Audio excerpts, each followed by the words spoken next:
It's a three-way tie atop the South Division standings. Olivet comes in at 10-9, looking to make it a four-way tie as they try to pull the upset today against the Fighting Saints. St. Francis, Olivet, Nazarene, next. The Fighting Saints come into the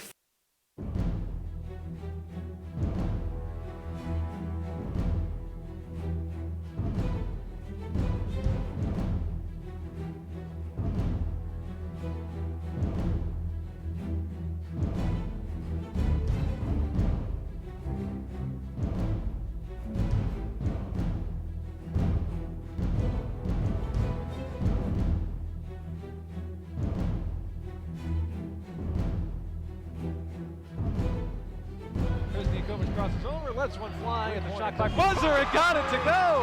That doesn't matter from way downtown. Eddie Brezniakovis saying, hey, I was fouled on the play too.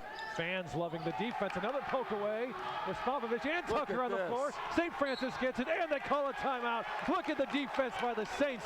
Jens Kennedy for three. Nothing but net from the big man on top of the key. We're standing on Pat Quigley Court as we prepare for the big CCAC matchup today between St. Francis and Olivet Nazarene, and I'm joined by the head coach of the Fighting Saints, Mr. Ryan Marks. Coach, let's look at setup for today's game. Had a couple of stumbling blocks the last couple of weeks, 2 straight losses, and I know that's not the way you wanted to come into today's game, but it certainly makes it fun for the casual observer, where now we're a week to go in the season and there's still a legitimate shot at a 5-way tie atop the CCAC South. What's the atmosphere like in the locker room getting ready for a game like this? Yeah, I mean, I think anytime you get to this time of year and you're playing meaningful games, there's always going to be like a little extra pep in your step, or a little, just another notch of intensity. So I think the guys are looking forward to the game. Obviously, Olivet, so it's been a terrific rivalry, always a difficult game. So I don't think we'll have any problem motivation-wise. You've beaten Olivet once this year, but that was a little bit over a month ago, and ever since then the Tigers have been red hot. So from the perspective of having seen them before, what are some of the challenges you think they pose, and just in general, what's it like to face a team that comes in this hot? Yeah, I think, it makes sense. They're a very young team. They have some of the best freshmen in the conference, so their development over the last couple months is pretty logical, particularly given their system, their tradition. They're a team you have, more than anything, you have to give a tremendous defensive effort. They have a couple guys in Reed and Crater that have the ability to score, high 20s, 30s if you let them get going. They do a terrific job of assisting on their baskets. I think they might be leading the NAIA in that stat, so you have to be disruptive to them. You can't let them pass the ball with a comfortable flow, otherwise you can really get in a bad way. So having said all that, both the specifics about Olivet and the generals about having such a meaningful game this stage of the season, what's the primary message you're giving to your team before the game today? Well, I think, and we've talked about this a little before, what you can consider playing well in November, December isn't the same. You can't play the same way in February, and if you hope to play into March, you've got to improve. And we've played some good basketball. I thought we played a lot of good basketball at Cal St. Joe's, but we still had a few too many mental errors and breakdowns in key situations. And if you're going to win games this time of year, you can't have that. I'll let you go on this one, but let's talk about your wardrobe a little bit. You got the green shirt on today, raising funds for cancer research and some good causes, including the cause of a couple of brothers who played at St. Francis a little bit before your time, but Shane and Sean Green. Sean, of course, succumbed to cancer earlier this year. What does it mean to you to be part of that message and part of the tradition of St. Francis here? Well, Shane and Sean, first of all, are kind of, I think they're like sort of the pillars of our program here. Not only were they great players, but both stayed so involved in our program. Shane was part of the search committee that hired me, so obviously I'm indebted to him that way. But our guys are really familiar with them, and both they're giving back. The way that they went through Sean's cancer battle together. Tonight, obviously, as you said, we're partnering with the women's team, and there's a charity rally for Ryan, which is Ryan Luce. She's 6 years old. Her father, Brad Luce, is one of the assistants at the University of Missouri, and so we wanted to raise some money for that charity in honor of Shane and Sean, given their connection to Missouri and being from there originally. Coach Ryan Marks, thanks a lot for your time. Good luck out there today. Thanks, Terry. Appreciate it. Basketball coming up next. It's Olivet Nazarene and St. Francis. Being an athlete at USF has shaped my years in college, has made me grow as a person. We're always trying to push each other, definitely on and off the field. I think it is all definitely just determination to do well and become somebody. It's something that I can always look back to and tell my kids someday that I had played a sport in college and the amount of work it takes, but it's all worth it.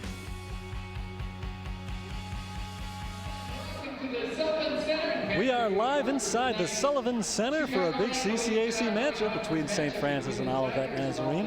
Along with Mike Zaworski, my name is Terry Bonadonna. We'll be on the call for tonight's game as the Fighting Saints try to snap a 2-game losing streak and move their way back up in the lead in the conference standings. We're going to turn things over right now to Dave Laquetta on PA for the starting lineups. Back with game preview in a second. Number 4, Dane Schlafly. At the other guard spot, a junior, number 22, Chris Green. At 1 forward spot, a freshman, number 32, Nick Reed. And at the other forward spot, a senior, number 42, Tyler Crater. Rounding out the Tiger lineup, in the middle, sophomore, number 4, Josiah Blount. Tigers are coached by Mr. Ralph Hodge.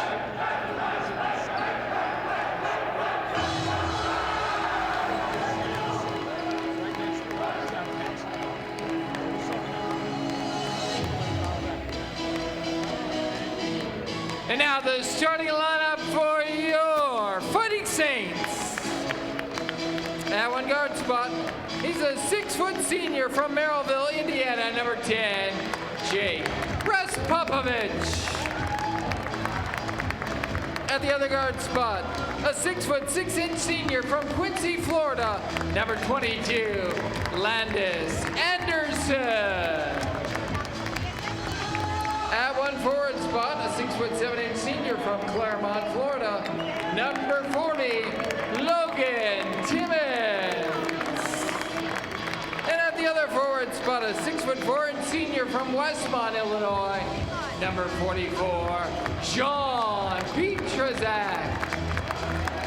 Rounding out the Fighting Saint lineup in the middle, stands 6'9". He's a junior from Canberra, Australia, number 42, Ian Morrison. Fighting Saints are coached by Mr. Ryan Marks.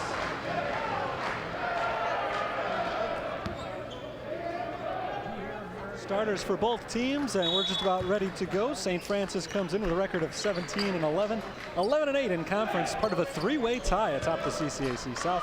Olivet Nazarene just 12-15 overall, but red hot. They've won 7 of their last 8. Now 10-9 in conference, and just 1 game behind that big log jam at the top. Mike, a lot to look forward to in this game. This has really become a must-win for the Saints. You know what, the reality of the situation is, before this game, St. Francis controlled its own destiny in the conference. 2 straight losses. They no longer totally control their own destiny. What they can control is getting these next 2 games. It begins with this one tonight. And in this game tonight, throw out stats. They don't mean anything in a game like this one. This is just going to be a good old grind it out, knock you down, beat you up, slap you upside the head type game. Logan Timmons wins the tip for St. Francis, the usual starting 5 on the floor for the Fighting Saints. Really look for St. Francis, push the ball inside to Ian Morrison to get him going early. They get it inside to Logan Timmons on the first possession, and he knocks down the hook shot. Saints lead. And I like it. It goes down low right off the start. A nice little baby hook by Logan Timmons. Olivet takes their first possession, arguably the hottest team in the CCAC. And the Olivet, you can't give him that open shot. That's too easy. It's too easy. He took a step back in the lane. 3. What you have to force Olivet to do is put the ball to the deck. You can't let the guards set their feet and shoot the basketball. That's Dane Schlafly hitting the 3-pointer, freshman from Peoria, Illinois. What's interesting, Olivet coming out in the zone instead of man-to-man, and traditionally Ralph Hodge has been a man-to-man, kind of up in your shorts type guy, and he's backing off starting in the zone in this one. Petrozak misses the 3 as the Saints come up empty on their second possession. Olivet trying to extend their lead. There's a three-point attempt from Josiah Bland, and that's no good. Rebounded by Landis Anderson. You know, St. Francis getting the board. You don't want to give Olivet second chance opportunities. There's inside to Morrison, his first touch in the paint today. Out to Timmons. Timmons on the runner, gets the roll. Nice job by Ian Morrison. They're doubling down on him, and he finds the open man to get the easy layup. Logan Timmons off to a nice start. Here's Shafley, bouncing to the right side. He passes over to Nick Reed, the reigning CCAC Player of the Week. Finds Shafley inside, and he's fouled. Yeah, you watch Olivet. They just run their stuff, run their stuff, run their stuff, and you're going to see all kinds of screening action from them. You got to fight through the screens, and their inbound sequence here is outstanding. Foul is on Jake Raspopovich, his first and the team's first. Three-pointer rolls around and falls out from Josiah Bland. And you know, you like the challenge on that shot. You got to challenge the perimeter shot against Olivet. Morrison inside, back out to Timmons. Timmons is all 4 of the Saints' early points. Morrison against a double team. Finds Raspopovich on the outside. Get in there. Open One shot. time. Raspopovich hits the three. You know, Jake, he's got a real slow release on his shot, but his feet were set. He was able to get everything going in a nice rhythm on a shot and knocks it down. 5 straight points for the Fighting Saints. You can't get the high-low pass. You got to get the pressure up top because they love to pass high-low from the point to the post. This is Shafley. Off to Josiah Bland, and a foul underneath. Looked like Logan Timmons. They've given a little shove to Nick Reed. So a defensive foul called against Logan Timmons, his first. I thought Nick Reed did a good job of selling that one. I thought Logan was just following, working around him, and Reed kind of sold that one to the official. Savvy move from the freshman. Nice job by Jake jumping the passing lane to take away that pass. You got to attack the high post. Here's Chris Green passing off to Shafley, 17 on the shot clock. Pull-up jumper in the lane, rolls around the rim, no good. And it's rebounded by Morrison. You know, that time Olivet with really only one guy on the boards, and that was Reed. A nice job by St. Francis to pull it out of there. Look inside. Timmons, nice find of Morrison, but some contact with Logan Timmons and Nick Reed. And a foul is called on Timmons, his second. See, and that's huge. That's 2 on Logan Timmons now. Timmons called for the charge as Nick Reed held his ground underneath the basket while Timmons found Morrison on the outside. That's a big second foul on Timmons, who got off to a strong start, scoring the first 4 points. And that's the guy you didn't want to see get the fouls early.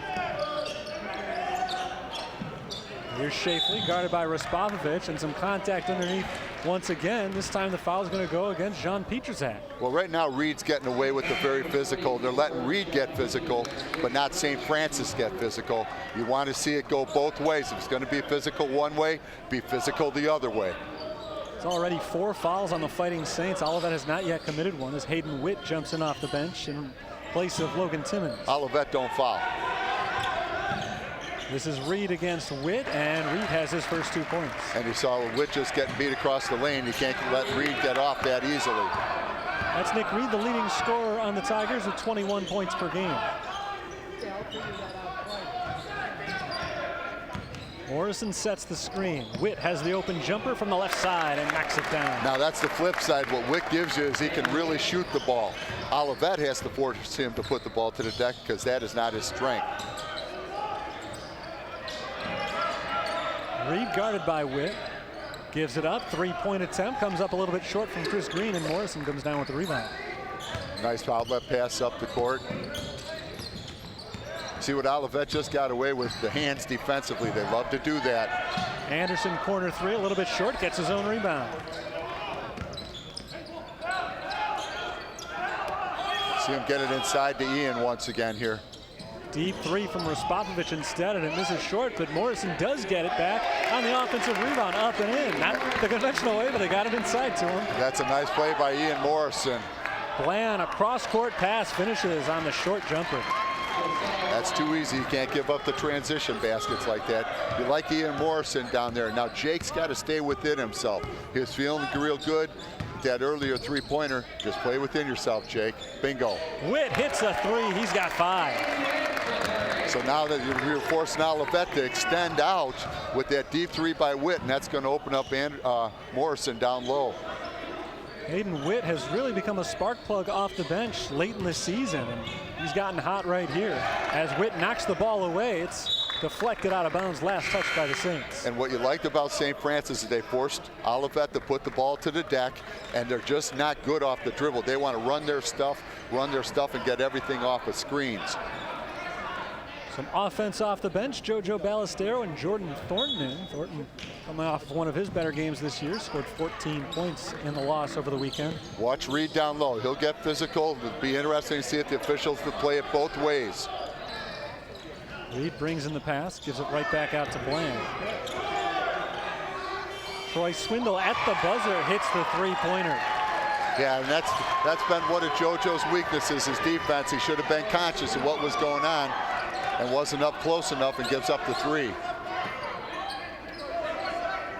Witt hands it off to Ballestero. A lot of shooting on the floor right now. Really outside of Morrison, everybody is a threat from the perimeter. They get it into Morrison, and he's fouled on the floor. And that's what you like with Witt out there. The defense is having to extend out now, and they go right down to Morrison. That's good offense and good recognition for St. Francis. Christian Dunning checks in for the Tigers. 14-11 to play, first half. Saints lead by 4 as Dusko Despo comes in for Ian Morrison. Morrison will get his first rest today. Ballestero looking to get it in, having some trouble. Finally, he lobs it in up top to Hayden Witt. Olivet back to the man-to-man defense now. 10 seconds gone in the possession so far. Thornton up top to Ballestero. Now Witt will try the long jumper with a hand in his face. Look at Dusko. Nice job, kid. That was just want right there. That was just a want rebound. Ballestero fade away off the drive, gets the roll. You know, JoJo usually has good games against Olivet. That's a good sign right there, especially after he had the defensive lapse at the other end. Three-pointer from Reed, no good. Rebounded by Witt. How about Witt, the job he's done out there in his minutes early here? He's looked awfully good off the bench, getting better and better as the season has gone on. Like the ball reversal, forcing Olivet to rotate defensively. Entry pass to Witt, he was grabbed, preventing him from pulling it in, a defensive foul. That's a nice call, and you like to see that because Olivet loves to get your hands on you, hold you, kind of elbow you, play with their hands a lot defensively because they're not that athletic. And so they try to get away with that kind of stuff, and it's good to see the officials call it early here. Foul's called on Luke Tuttle. That is his first. It's the team's second. Saints lead by 6, nearly 7 minutes into today's game. And while we've got a moment here, take a look at some of the keys to the game that Ryan Marks let out beforehand. Post defense, limiting the open three-point shots, and generating some easy buckets. How do you think they've handled it over the first 7? Well, you know what? They're making Reed work down low. You didn't like Timmons picking up the too early like that, but I'll tell you, Witt and the other guys coming in and really stepping it up. You got to force Reed to work. It may not show early in the game, but as the game goes on, later on, all of a sudden those legs are gone, those threes don't go, and so you like the way they're making him work here early. You know, the transition defense, they gave up the easy transition basket. That can't happen. You don't want to give Olivet easy baskets like that. But, you know, St. Francis playing well right now, and you'd like to see JoJo and Jake Raspopovich both play within themselves. Don't play outside of what they can do. And if they play team, unity basketball, and don't try to make the offense, let the offense come to them, that's going to be a good thing for St. Francis. Ballestero, Thornton, Witt, Despo, and now Ryan Peter on for St. Francis. 13-10 to play in the first half, and St. Francis will inbound it on their offensive side. This is Thornton. JoJo Ballestero gets the screen from Dusko Despo, now gives it inside to Despo, spins around the defender and banks it in. That's good to see. If they can pick up the minutes with Timmons out, if Dusko can really get it going here, that's good. Plus you got another body beating on Reed right now. 8-point lead for the Saints is their biggest. And you ain't going to push Dusko around real easy. Despo getting a few extra minutes in the early going today with Timmons in foul trouble. Morrison getting a rest at the moment. Turnaround good right there from Nick Reed. And that's a good shot. I mean, that's a tough shot. There was a challenge on it. That's just a nice looking shot by Reed. Lead is 6 for St. Francis. Here's Witt.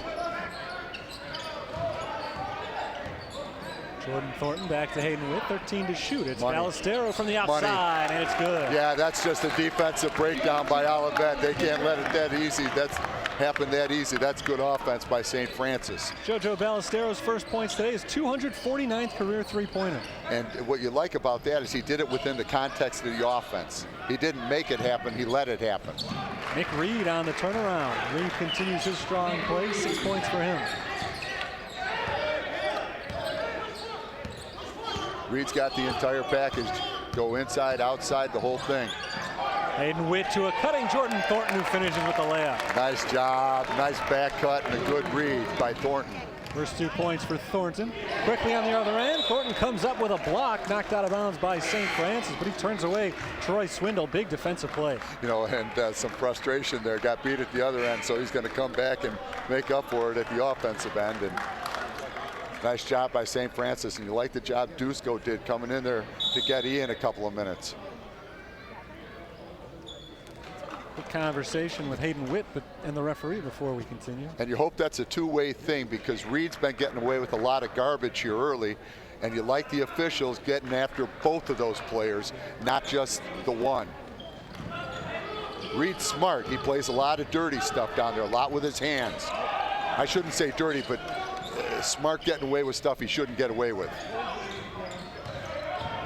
Drive from the right side, kicked out to Reed. Long 2-pointer, a little bit short. Morrison rebounds.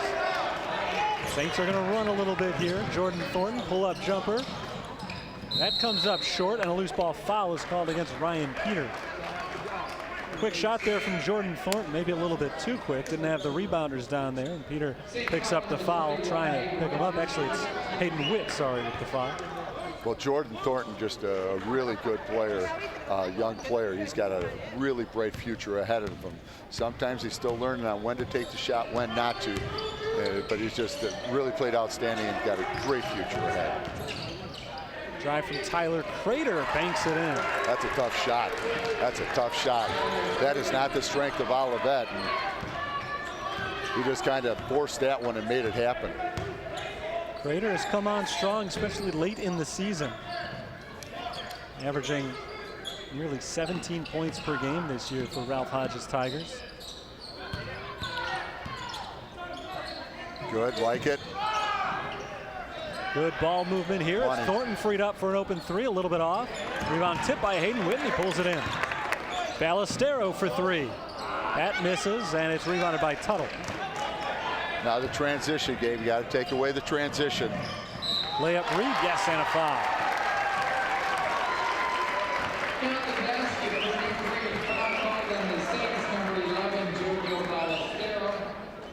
One thing Olivet does so well, if you get caught too deep, they'll run on you in transition, and they do such a nice job of passing the ball ahead.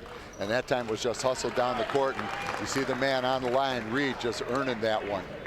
First foul on Ballestero. The team has reached their limit, the 6th. John Pietrzak back in for Hayden Witt, who put in some good minutes here on the floor for about 7 minutes, scored 5 points. It is a 3-point play for Reed, and now the Tigers put on the press, but the Saints break it easily. Pietrzak steps into a 3-pointer. It's good. That's a nice looking shot by John. That's good to see, because he missed that one earlier. Just a breakdown defensively again by Olivet. Reed with the turnaround puts it in over Morrison. That's what kind of player. And what you like about that is that's just a good old nice jump hook, and you can't stop that. Look at Reed trying to sell the fouls down there, and that's what he gets away with a lot. Very physical player. We're going to have a foul on Schlafly, grabbing Jordan Thornton. And Reed will try to make it look like he's not doing anything when he's doing half the handwork down there, and he does a real nice job of selling it to the officials. Well, it's been 10 minutes so far, and already I'm discovering it's a lot of fun to watch Nick Reed, just because of what he does try to get away with, and most of the time does, but a very physical player, with or without the ball. Very smart. He's a very smart player. He sent it to the backcourt, and JoJo Ballestero. He sends it to a cutting No, Morris. no, That's no, gonna be a no. offensive That's terrible foul, call. Terrible call. Yeah, that's a flop. That's a flop. In a game like this, you don't call that. First foul on Morrison is the 7th on the Saints. That's a flop. Schlafly sends it to Bland, blocked by Morrison. Here comes Petrozak, ahead to Raspopovich. Jake's running, cuts it to Ballestero. He misses on the reverse layup, and a foul is called. Ballestero will go to the line.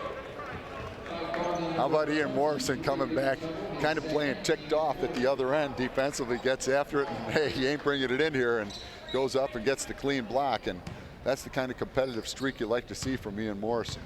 Petrozak, sorry, at the line.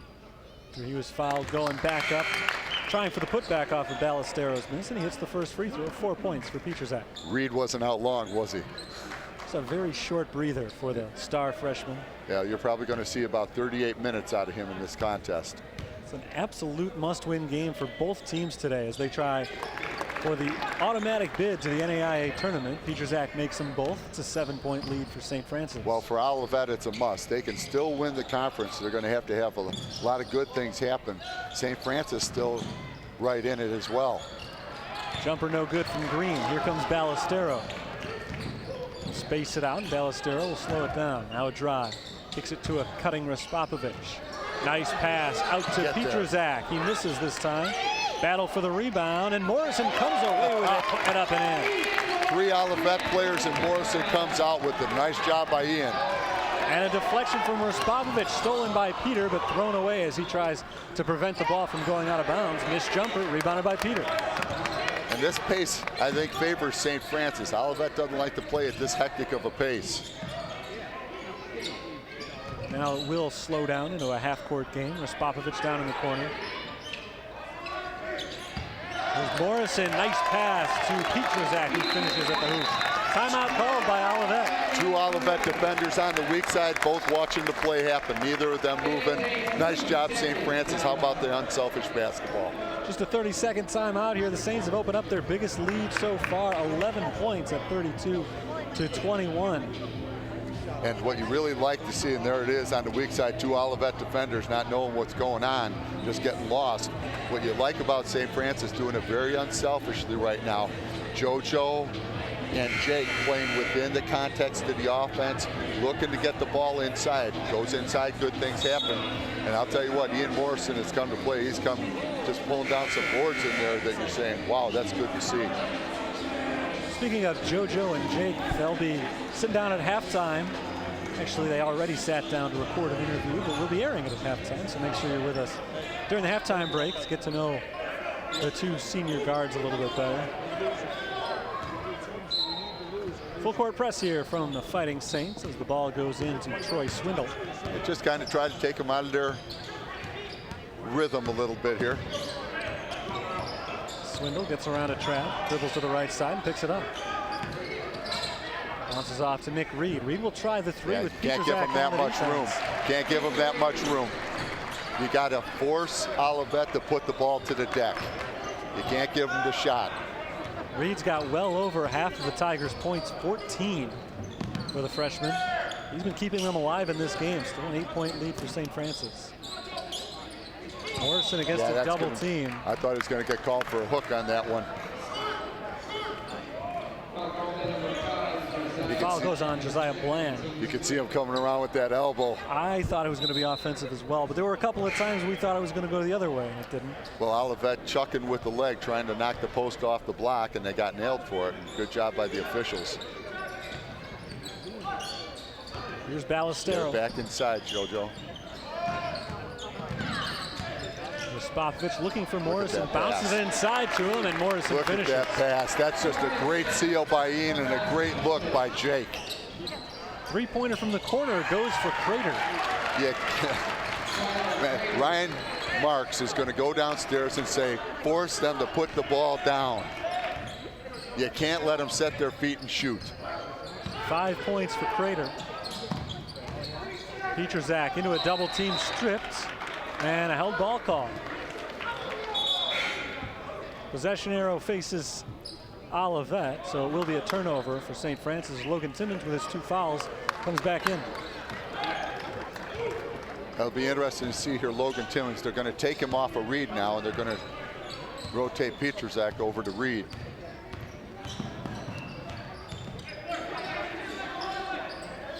Reed outside, hands it off to Swindle, coming around to the left. 15 to shoot. That's a nice job, Ryan Marks, on ball pressure, and that's what you got to have against these guys. Here's Crater, and Crater is called for an offensive foul. Pietrzak took the contact. Crater not happy with the call, saying something to the official. It's the first foul on Tyler Crater. It's the 6th on Olivet, so fouls will result in free throws for both teams the rest of the way. Ryan Marks yelling at his player, take away the space, take away the space, ball pressure. It's critical.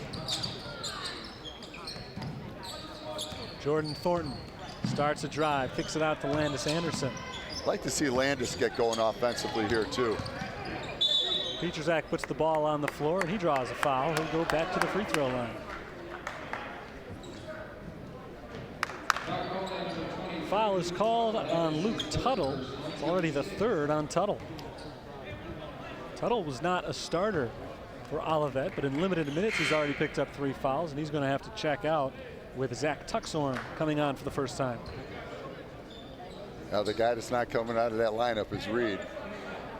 Well, especially with the Tigers trailing early, they're going to keep him on the floor as much as possible, I would think. 1-1 for Pietrzak. And he hits the first. Well, the free throw is a big thing for St. Francis. Talking to Jack Hermansky, the former assistant here under with Pat Sullivan. Talking to Jack before the game, he goes out to all the St. Francis games. He said that St. Francis has been struggling at the free throw line, so it's good to see them get off here at the line early as well.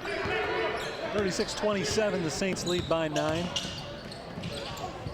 Here's Crater passing it inside, Tuxhorn.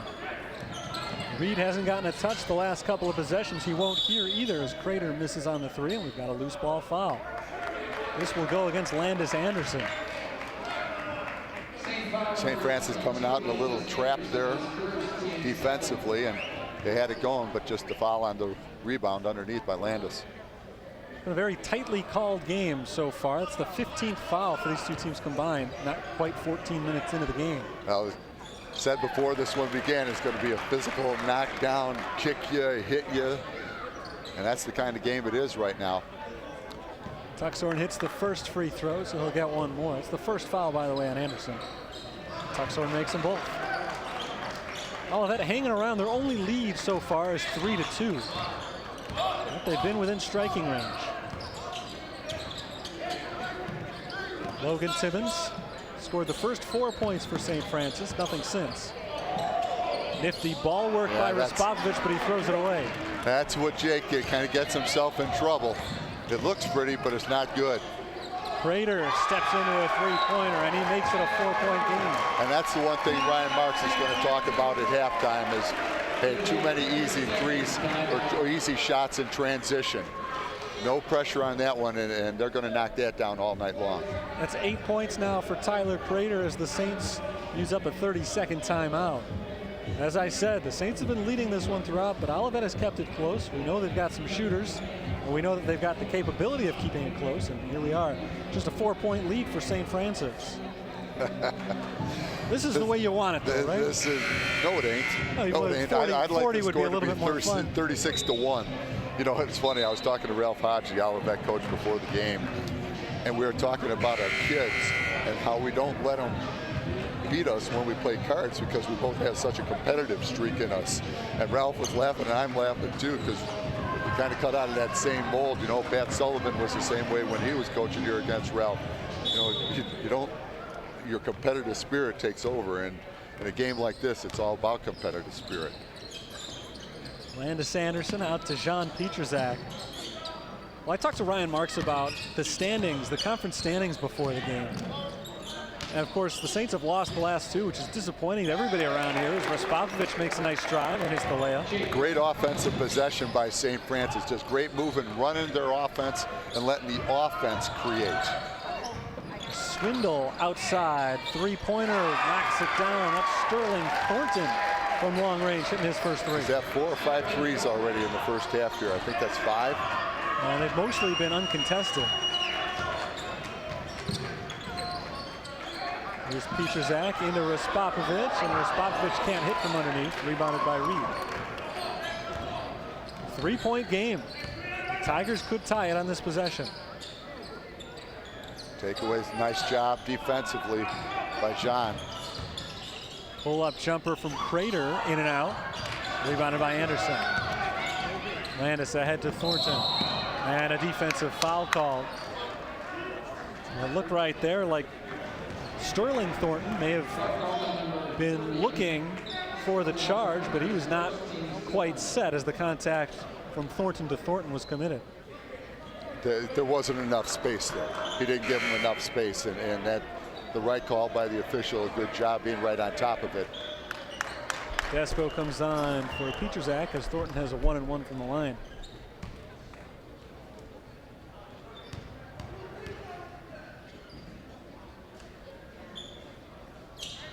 First free throw is good. I talked to Ryan Marks earlier about just the closeness of the standings, and of course he wanted to win the last 2 games, but just from an objective fan standpoint, it's really set up about as interesting a scenario as you could possibly get here. And today's game has been just as interesting. Tight throughout the first half. It's now a 40-35 contest. And I am glad you're an objective fan because I ain't.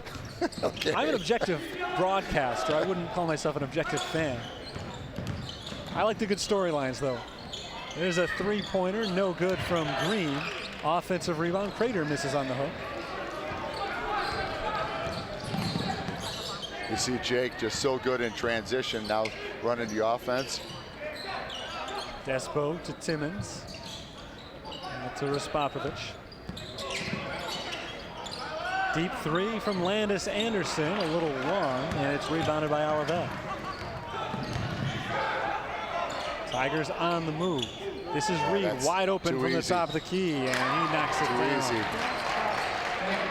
A little bit long on that shot, but he got the friendly roll, and Nick Reed has 17 points. That's what Olivet does. You turn your head, and the next thing you know, you had a double-digit lead, and it's down to 2. It was 32-21. That was the Saints' high water mark.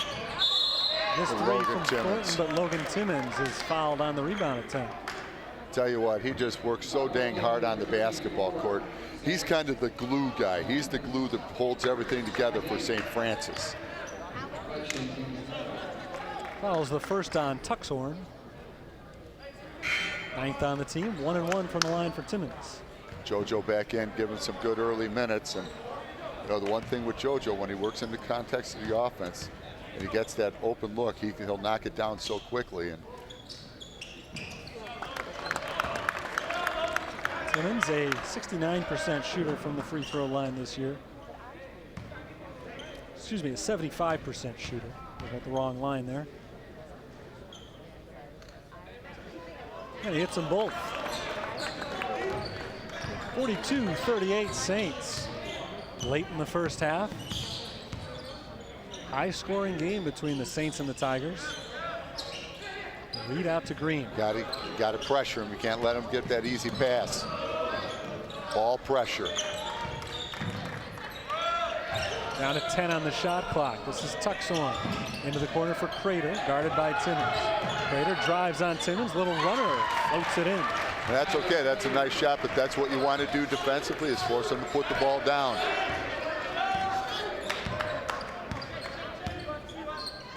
Jordan Thornton on the left.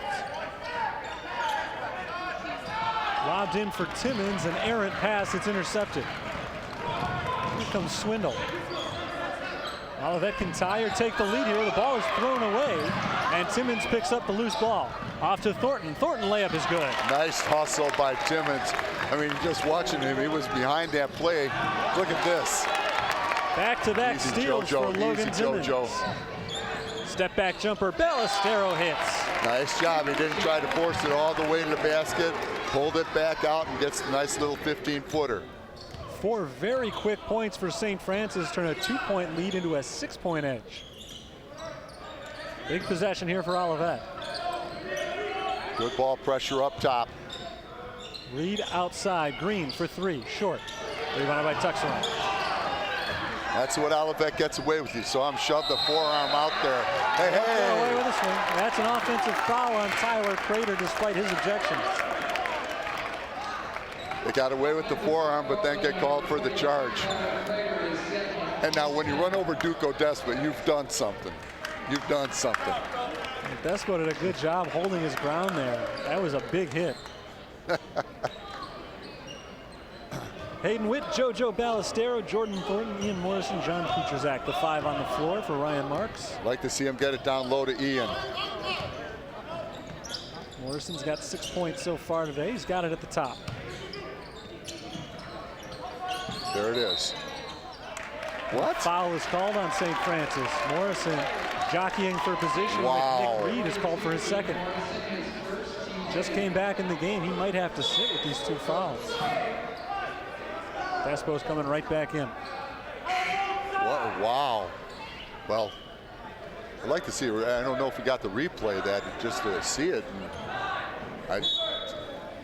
Wow. That's the second foul on Morrison, and it's the second time that he has been left scratching his head. Both of them a little bit questionable.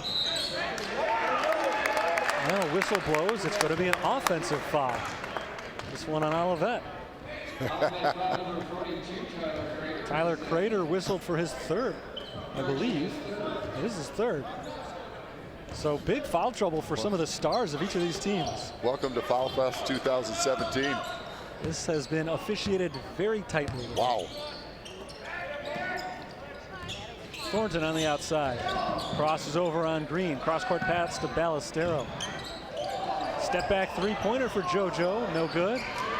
Rebound tip Look from at Witt. that. That's Back to just Despo. hustle. That's just hustle down low. Now JoJo trying to do too much. Settle down, kid. Despo tries from long range. No good. A rare 3-point attempt from Dusko Despo. Schlafly for 3. Nope.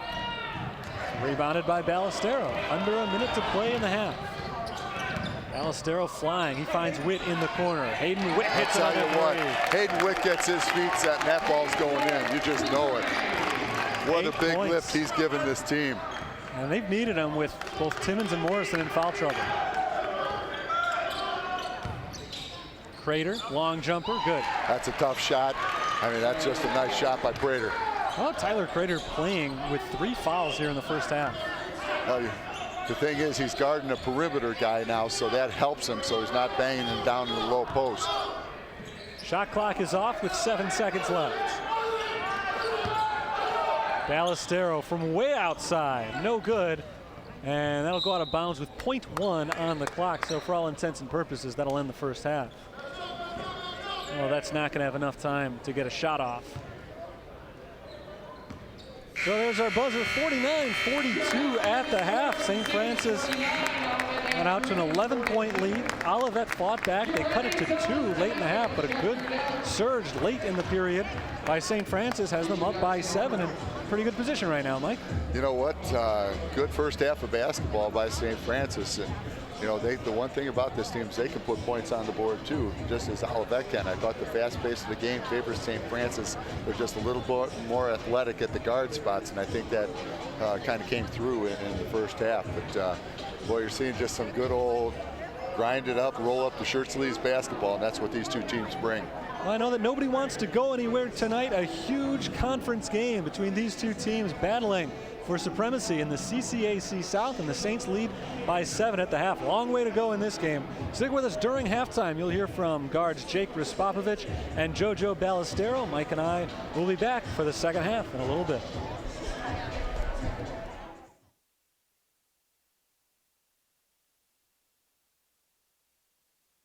I'm JoJo Ballestero. I'm a senior. I play point guard and shooting guard, and I'm from Anaheim, California. Hi, I'm Jacob Raspovich. I'm a senior here at St. Francis. I'm from Maryville, Indiana, and I'm a point guard. What brought me here to play basketball at USF is Coach Marks. Out of high school, he recruited me to play at Texas Pan American originally, and then when he came to the school here, I followed him here. I came to St. Francis because I got recruited by Coach Marks. It wasn't until my senior summer, Coach Marks came to a couple basketball games out in Anaheim, California in some AAU tournaments, and then the following weekend he flew out to Vegas, and that's where he offered me, and that's where I signed to come here. My style on the court, I like to play fast. I like to push the ball in transition, get into the paint. I'm a pass-first point guard, so I like to get my guys open, you know, break down the defense and look for my teammates. My style of play is, like Jake said, I like to play fast as well. I have more of a scorer's mentality, so I like to shoot the ball a lot, and I guess my specialty is three-point shooting. I would say my strength as a player is leadership. Me and Joe have been captains here ever since we pretty much got here, so I would say we bring a big role as a leader. And defense is a big thing for me. I take that to heart. Yeah, like Jake said, we're both leaders, so one of my strengths as a basketball player, both on and off the court, is leadership. And on the court, my biggest strength, I guess, would be my scoring ability and my shooting ability. My role on the team is to be a leader, like me and Jake were talking about earlier. We've been leaders ever since we came here, team captains. I'm a scorer, score the ball, play hard every single possession, play good defense, things like that, and to make my teammates better. My role on the team would have to be to bring heart and energy. I like to do that before the game and during the game to try and get everybody on the team going. If I see my guys on the bench and on the court going hard, it kind of brings like extra fire to me. So I think I bring that, as well as leadership, as Joe said before. Just us being here, having experience, I think that helps out a lot.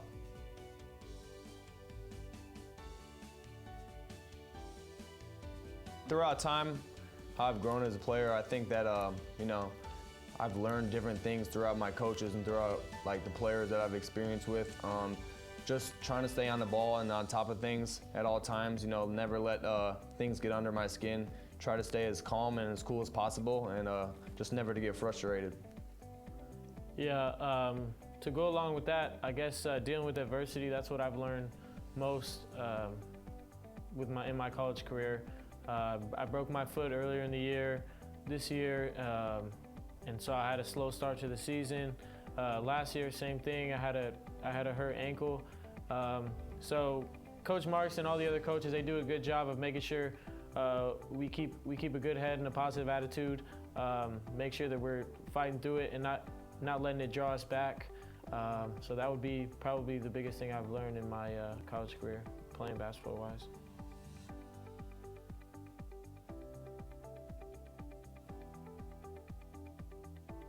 For Jake, I think the team will miss most the fire he brings, his leadership, and definitely his passing and his defensive ability. There's been so many times throughout our seasons. I've been playing with him for 3 years now because he transferred here after his freshman year. There have been so many times where we needed a big stop or we just weren't really playing that well. The other team was scoring the ball, and here's Jake getting a steal, or he's diving on the ground getting a loose ball, and that just brings a lot of energy to the team and makes us want to fight not only for him but for each other and to get a win. So I think that's what we're going to miss most from Jake. A couple of the biggest things that we're going to miss from JoJo the most is obviously his scoring and his shooting ability.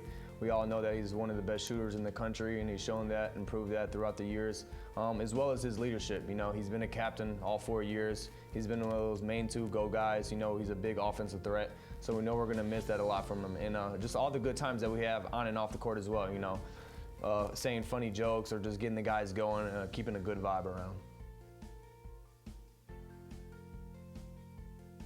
There's been some good ones, I guess. Playing at Notre Dame, that was pretty cool, but man, I guess probably the biggest moment for me was when we played Lewis at home.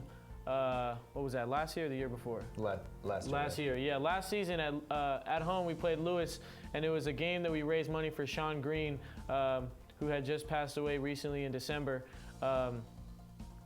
We came out, and I know they were a nationally ranked Division II team, and we came out, blew them out by 25, almost 30 points, and it was a particularly good game for myself. So, I mean, that was awesome to be able to do that for our team and get that win, and to also do that for Sean Green and his family. So that would probably be the biggest moment playing basketball here for me. I would say my biggest moment would be playing at Notre Dame, like Joe previously stated.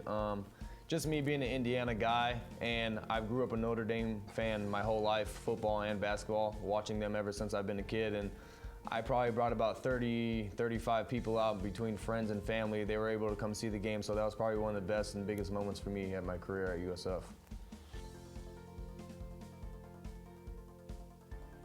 I am double majoring. I'm majoring in business management as well as business marketing. After graduating, I'm not sure what I want to do with my major really, but I love the game of basketball. I want to play as long as I can. So my plans are, as soon as I'm done with basketball, try to play professionally overseas anywhere possible, and play for as long as I can. And then after that, who knows? Maybe go back home. My dad has a basketball training program. Maybe help him out with that. Maybe start my own business or work for somebody I know, things like that. But I really have no plans, to be honest. Yeah, as Joe previously just said, we both had, dreams and aspirations to be pro basketball players. So after this season, I'd like to go overseas and play as well. If that doesn't work out, I'm also thinking about pursuing a grad assistant, so getting my master's somewhere along with that. And then in the future, I just want to do something with kids. I've always wanted to give back to my community or other communities that need help.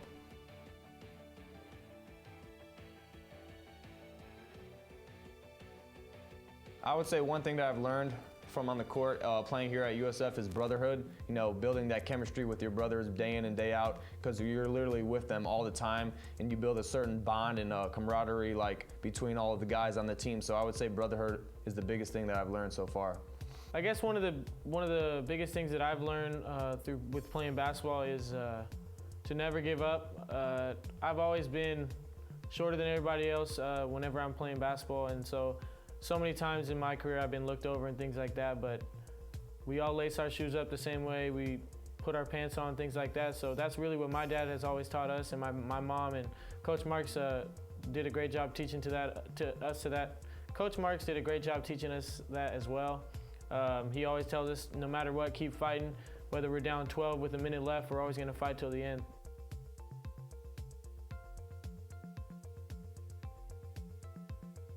In my 4 years, I've seen a lot of growth with the St. Francis basketball program, not only on the court, but off the court as well. Coach Marks really stresses the family environment. He wants, as Jake was saying earlier, he wants the guys on the team to have a brotherhood, and I think that really shows on the court. Whereas, let's say somebody gets blown by, we have somebody else there helping him, taking a charge, and once he's on the ground, somebody's running over there as quick as possible to pick him up and things like that. So I think that would be one of the biggest things with Coach Marks, his family environment. For the 3 years I've been here, I think how we've been so successful is from Coach Marks. He's a high-level guy. He does a good job recruiting, getting good guys from good areas and all types of areas around the world, which I think is good because it brings different cultures from different areas into one setting. Like JoJo previously stated, he preaches that brotherhood, family type of chemistry to have. So I think he also recruits guys, that are smart kids. They come from good schools, good backgrounds, and he tries to put that all together into one piece. Some advice I would give to the young guys who would become the leaders and captains next year is just, go hard and play for your team at all times. Never leave a guy hanging. Make sure everybody's making everything, everybody's on time to everything, just making sure that everybody is playing their part, and nobody's playing selfish. Everybody has to stick together. Make sure that your teammates never see you down, because if they see you down, there's somebody that looks up to you. So if they see you, stressed out or frustrated, then they're gonna be frustrated and they're gonna be stressed out. So you always got to be that positive reinforcement for the team. Whether you guys are playing well or whether you guys are not playing so well, you always got to have a great attitude and be positive no matter what, and lift your guys up.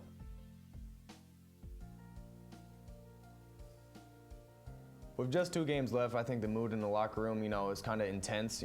Guys know that it's crunch time. It's the end of the season. This is going to decide how well we do in the conference tournament and if we can get to the national tournament. So I think that guys are really starting to buy in and starting to take how serious this situation is. So I think everybody's starting to come together. But yeah, it's a really intense type of vibe, because everybody all knows that past 2 years we've been to the national tournament. So that's what we want to try and do for this year as well.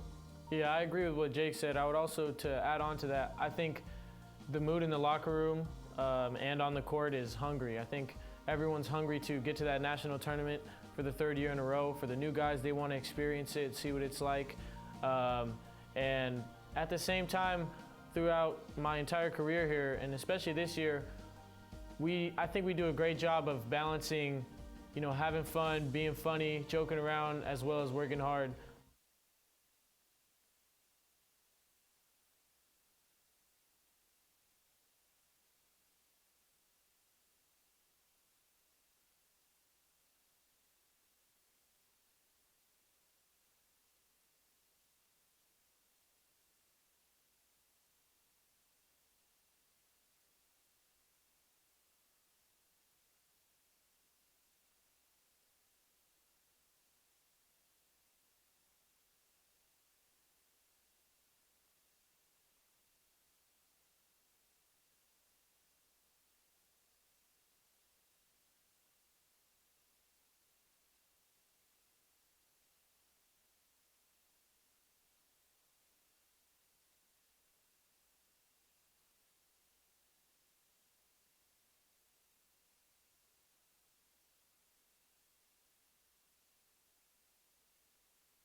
Just about set to start the second half here at the Sullivan Center on the campus of St. Francis, along with Mike Zaworski, Terry Bonadonna with you for what is so far a very entertaining game. 49-42 the score at the half, and there have been some major for St. Francis so far. They've shot the ball extremely well. They've rebounded very well. There have been some things they need to work on, allowing a few too many open three-pointers is maybe the key. You know what, I think if you're Ryan Marks, you're down there talking to your team about the transition game. They've given Olivet some easy looks in transition, both from the three-point line and from underneath the basket. They got called because they were slow in transition. They got the two-point basket plus the free throw. I think that's the one thing, if you're St. Francis, you need to tighten up. One thing. Secondly, the other thing they have to tighten up, ball pressure. You gotta have ball pressure. Force Olivet to put the ball down. That's going to take them out of the continuity of their offense. And if St. Francis can do that, I think they're going to have a successful outcome to this contest. Well, one thing I noticed looking at the box during halftime, I saw that St. Francis advantage, but I didn't realize just how much it was. 20 rebounds to only 10 for Olivet, and second chance points, 10 for St. Francis, 3 for Olivet, and here we are, 7-point game. And Olivet's Achilles heel coming through there with the rebounding. That one's, you know, Olivet's not tremendously athletic. They got a couple real good athletes, but they don't have overall athleticism, and that's hurt them. And I'll tell you what, there's just been some times that St. Francis has just gone out kind of in there and said, hey, I want this thing, and taken care of business, pulling out a rebound that maybe they shouldn't have gotten. Fighting Saints have gotten some huge contributions from their bench. 23 points from the bench in the first, leading the way, 8 of them on 3 of 4 shooting. We've been talking about Hayden Witt. It seems like every time you and I do a game together, Hayden Witt shows up. He's been big lately. He has played outstanding, and not just offensively. He's done a lot of little things, keeping rebounds alive. He had a tipped him out, and St. Francis ended up keeping possession, and he's just played a major role, and they need that coming off the bench, especially with Logan having those 2 early. And then Logan also did a nice job coming back in, still staying aggressive, but not picking up another foul. Looking at some of the numbers from the first half, St. Francis shot 55%, Olivet 49%, but the Tigers 7 of 15 from beyond the three-point arc. Neither team missed a free throw. Olivet 3 of 3, St. Francis 8 for 8. Sean Pietrzak leads the Saints with 9 points, 5 rebounds, and 6 points for Ian Morrison, who has not missed a shot. Olivet is led by Nick Reed's 17 first-half points. I can't wait to talk to Ryan Marks after this one is over, regardless of the outcome, just to get his insights on this one. Pietrzak trying to feed Morrison inside, but a little bit too strong and out of bounds. Bad angle, just a bad angle. Ian was posting more to the side that time, sideline, and that pass coming from the top of the key where it was at was just not a good angle. Tyler Crater has 12 points for Olivet, so 29 of their 42 have come from 2 players. Timmons doing a nice job of beating Reed to the spot down low. Crater finds Green, 8 on the shot clock. This is Reed. Good ball movement, Schlafly for 3. Good. Jake, there's no reason for that. He's just too late getting there, and that's just falling asleep defensively. Schlafly hit a three-pointer in the first minute of the game and then nothing else the rest of the first half. Now he gets a three-pointer in the first minute of the second period. 4-point game. Pietrzak. And to Timmons, nice pass to a cutting Respovic. Can't finish, but Morrison is there for the tip-in. And if there's one thing Olivet hasn't had an answer for, it's Ian Morrison down low, and Ian doing a nice job getting in the middle of things down there and keeping a lot of balls live and a lot of tips. Looking inside for Reed, knocked out of bounds. Last touch by Olivet. You know, a nice job by Logan Timmons fighting around to the front of Reed, just making that a tough catch for him. Saints have led by as many as 11. It's at 6 right now, early in the second half. Let's see if Landis gets going here in the second half, too. Just 0 for 2 from the field in the first half as Respovic misses the pull-up. That's a nice looking, she got to take that. It's a nice looking 15-footer. Jake just not able to get her to drop. Just Green into Nick Reed. Reed takes it to Morrison and draws the foul. See Reed just kind of pull his way to the basket, kind of shoulders Ian off, and Ian gets called for the foul, and it's a nice job by Reed going into Morrison to draw that one. Nick Reed is the reigning CCAC Player of the Week. He's got 18 points so far in today's game. He's only a freshman, and he's now won the Conference Player of the Week award 2 of the last 4 weeks. He's been good all year. But they really got a player here. They got a player in Reed. I'll tell you, he's not the only one. Dane Schlafly's only a freshman. We've seen what he can do from the outside. We've got a couple of strong sophomores on this team. Josiah Bland. This is a team that I don't think too many opponents are going to want to see next year or the year after. Or the year after or the year after. Yeah, true enough. Reed hits them both. He's got 19.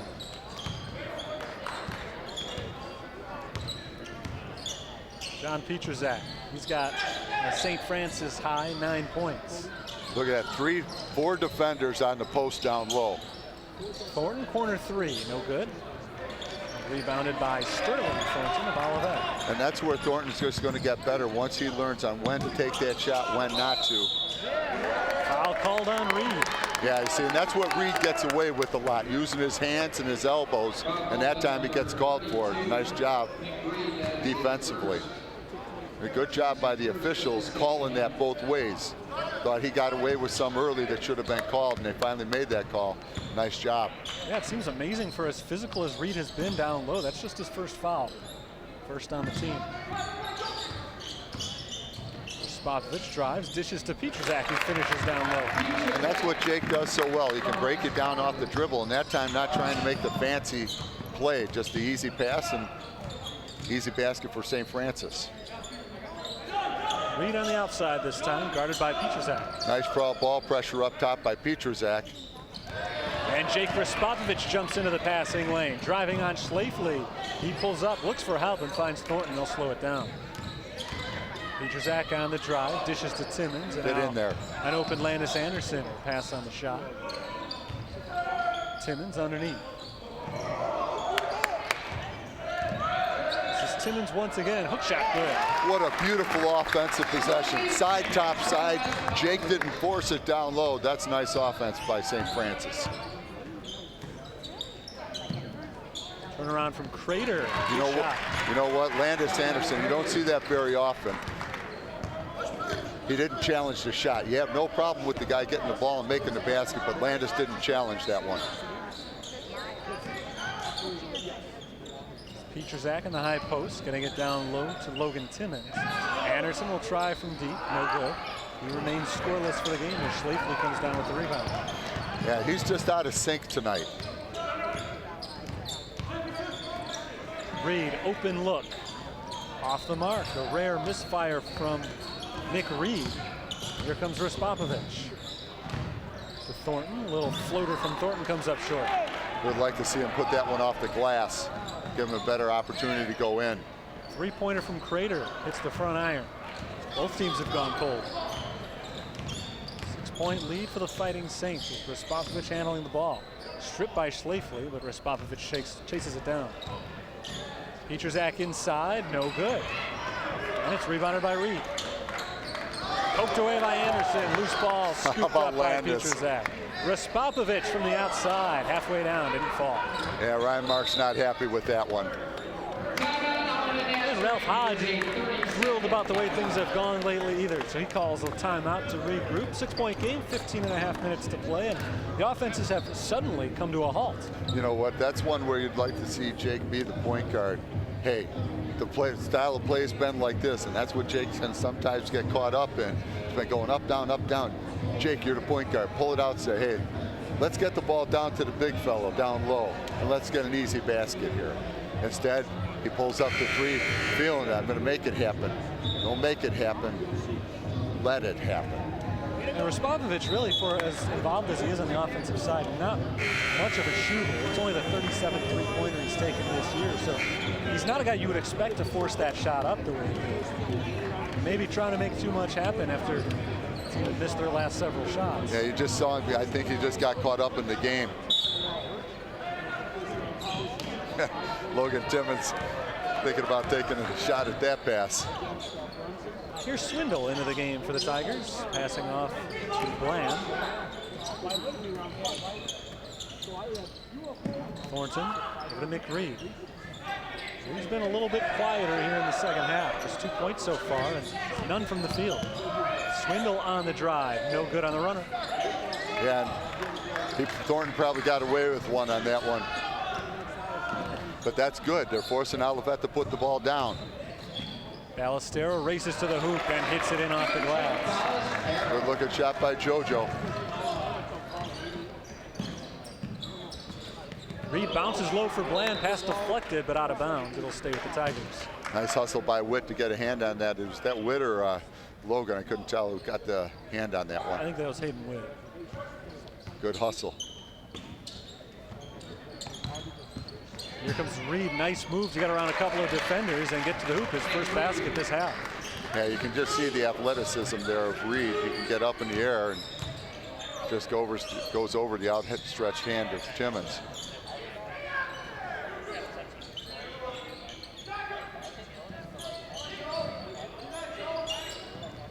This is Timmons with 10 on the shot clock. Puts it on the floor. Runner is good for Logan Timmons. That's a nice move by Timmons going right at Reed. That's 10 points now for Timmons. He becomes the second Saint in double figures. Bland, nice move underneath. And that's a defensive breakdown up top. Witt with his hands down to the side. You got to get the hands up. They love that high-low pass. The hands up in the air, that pass can't be made. Pressure the ball up top. Ballestero outside with 15 on the shot clock. Love this high post entry. Timmons can't find anything, so he gives it off to Anderson. Anderson's deep shot misses. And is now 0 for 4 from the field. That's his best looking shot of the game. He had his feet set and everything, just unable to get her to drop. Hands up. Send it in for Bland. Turnaround jumper, rolls through. It's a nice shot by Bland. Nice turnaround right in the mug of Witt. Josiah Bland's got 6. It's just a 4-point game.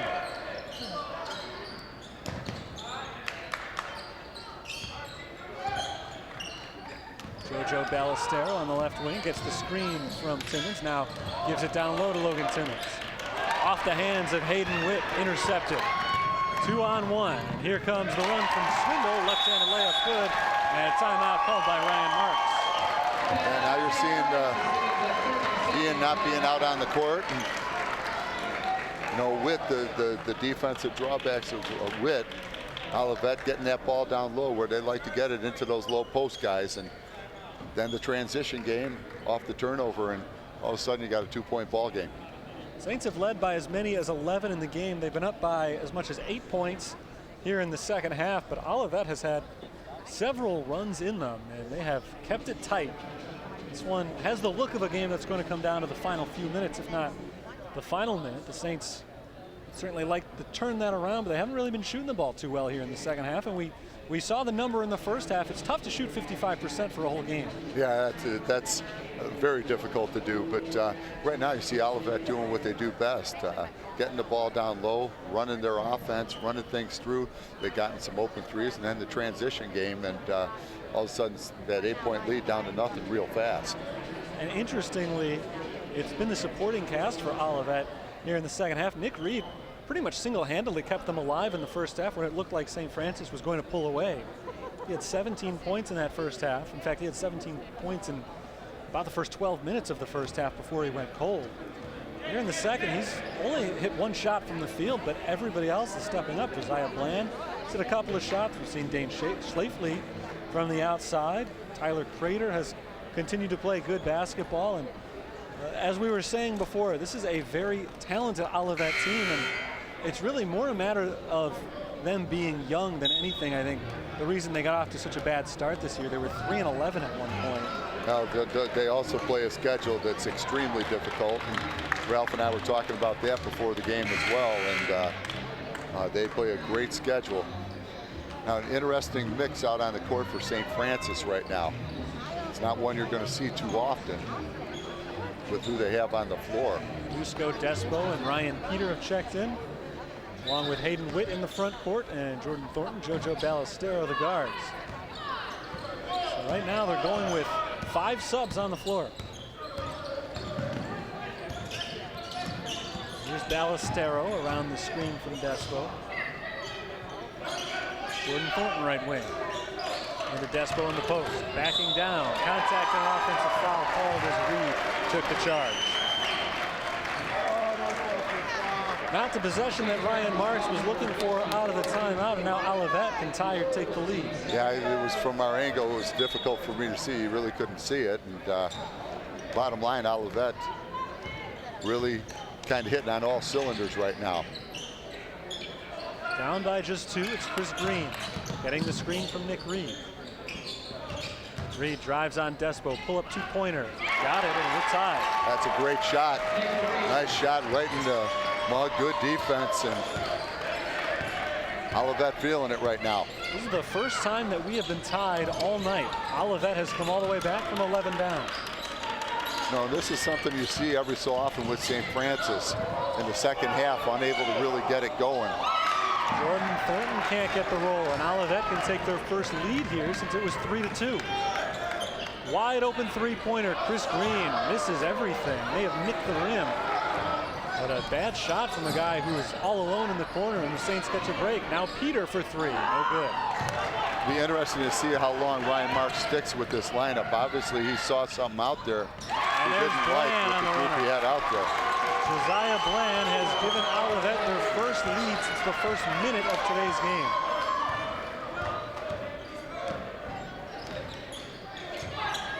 Now Jake Raspovich, Logan Timmons, John Petrzak, Ian Morrison all hop up off the bench. So to answer your question, not much longer. Here's Despo getting inside and muscling his way to the hoop. That's a big basket for the Saints. That's a huge basket for St. Francis. Knotted up at 61. Pressure, got to have the ball pressure. Right now those passing lanes too easy. They got to pick up the ball pressure. Reed open 3, no. Offensive rebound and the putback good for Swindle. Yeah, St. Francis just getting out hustled right now. That's just hustled by Olivet and the lack of it by St. Francis. It's the reverse of what we saw so much of in the first half. Ballestero drives the baseline, dishes to Hayden Witt, and Witt misses the layup. Tip-in is good from Dusko Despo. And a man down for Olivet. Josiah Bland is grabbing his knee. Oh, good to see his. Yeah, it's good to see him get up. Getting up on his own, but he's going to have to walk off the court. So that brings the subs in for St. Francis. Jordan Thornton, the only reserve who remains in. Other than that, 4 starters back on the floor. You know, not sure. It'll be interesting to talk to Ryan after the game, but that was one of those wake-up calls for the rest of the team with that lineup that he had out on the court. 63-63. Dusko Despo checks out after picking up the last 2 field goals for St. Francis. Olivet's biggest lead so far today is 2. They're going for 3 here. You can't do that. You can't do that. You could see it coming as soon as he went over. You saw it coming right back. That's what Olivet lives off of. Thornton in the corner for Petrzak. Ian Morrison. Morrison backs it down on Reed, now against a double team. Lobbed out for Jake Respopovich. Respopovich puts his head down and drives out to Thornton. Thornton for three, good. Now, is that the highest percentage shot? No, but that's what Thornton can do. And when he gets it going, he can score a bunch quick. And with the shot clock running down, Thornton's now got 9 points. We're tied at 66, but not for long. Nick Reed once again. Yeah, boy, he's just the whole package. And as you watch Reed right now, he's just doing it through sheer will, instincts, and solid basketball. Logan Timmons is fouled by Tuttle. And that is Tuttle's 4th foul. Sterling Thornton in for Chris Green, but Luke Tuttle will remain on the floor. Just the 2nd foul on the team. For as many fouls as we saw in the first half, there have been almost none here in the second. Respopovich loses the ball out of bounds. Tiger take over. Well, that's just where you'd like to see Jake just pass the ball a little bit. Do your stuff off the dribble after a pass or two have been made, rather than trying to make it happen right away. Logan Timmons putting on the full court press. Schlafly. Not in any hurry to make a move here as he hands off to Sterling Thornton, who dribbles it off his foot, nearly went back court. Double dribble, yeah, good call. Because he kicked it off his foot. Yeah, he was a little bit confused about that one, but that's just, I think, a lack of awareness of the rules on that one, a rarely seen play. So it remains a 1-possession game.